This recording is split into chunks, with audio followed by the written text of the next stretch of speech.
what could having an empire mean for you? What impact could you have? For me, there's been so many impacts of having multiple businesses and multiple income streams, but here's really one that stands out for me.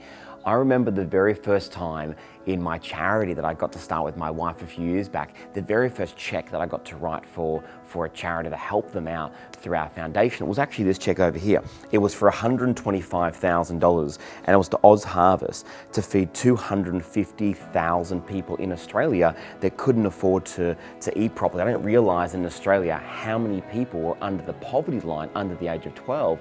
And I grew up in an environment where I understand what that was like. So I wanted to really help. And one of the impacts for me, the benefits for me of having an empire was I could start to do things like that. And then only recently we got to write a check for the Starlight Children's Foundation to help 857 kids that needed it to brighten their lives that were seriously ill in hospitals around Australia. So for me, the question for you is, what could this mean for you? What impact can you create? For me, these are things that are causes that were important to me. I've helped with the bushfires in Australia. I've helped with overseas orphanages and charities.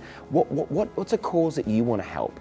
I mean, yes, you're going to help yourself when you grow an empire. Of course you are. But what's something that you could do? Is there a charity that you want to help? Is there a charity you want to start? What happens if you had all the time, abundance in the world to do what you want? What would this mean for you? What impact could this mean for you?